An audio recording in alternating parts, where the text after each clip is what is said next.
अध्यक्ष महोदय, आपण जर बघितलं तर जेव्हा कृषी क्षेत्र हे अडचणीत येतं तेव्हा दूध शेतकऱ्याला नक्कीच मदत करत असतं. पण आज दुधाची परिस्थिती आपण जर बघितली तर दुधाचे भाव 26-27च्या आसपास आहे आणि ते शेतकऱ्याला परवडत नाही.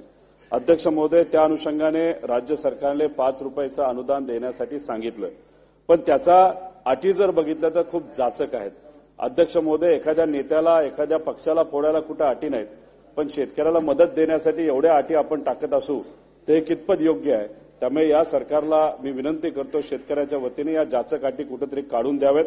त्याच्याचबरोबर अध्यक्ष महोदय, इयर टॅगिंग अशा बरेच अटी आहेत, हे खरं तर सरकारला माहिती असावं अशी आमच्या सगळ्यांची अपेक्षा आहे. पण एक सगळ्यात महत्वाची गोष्ट अध्यक्ष महोदय असे 3.5 फॅट आणि 8.5 SNF ची अट ही कुठेतरी आपल्याला शिथिल करावी लागेल. दुष्काळाचा परिस्थिती असल्यामुळे आणि तिथं चारा कुठेही शेतकऱ्याला मिळत नसल्यामुळे तिथं याच्यामध्ये कुठलाही शेतकरी बसत नाही. त्यामुळे त्याला पैसे मिळतील का नाही असाही प्रश्न उद्भवत आहे.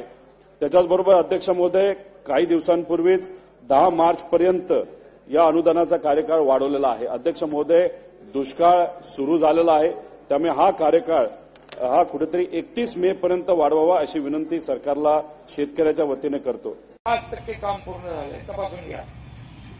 राज्यातील दूध उत्पादक शेतकऱ्यांना दुधासाठी प्रति लिटर 5 रुपये अनुदान. बरं ऐकता का नाही? पण ते आपण आपली कालच चर्चा झाली या बाबतीमध्ये आणि त्याच्यातल्या काय अटी शर्ती होत्या त्या सगळ्या आम्ही शिथिल करण्याचा निर्णय घेतलाय आणि दूध त्याला अडचणीत सापडलाय त्याला आम्ही डीबीटीद्वारे पैसे देणार.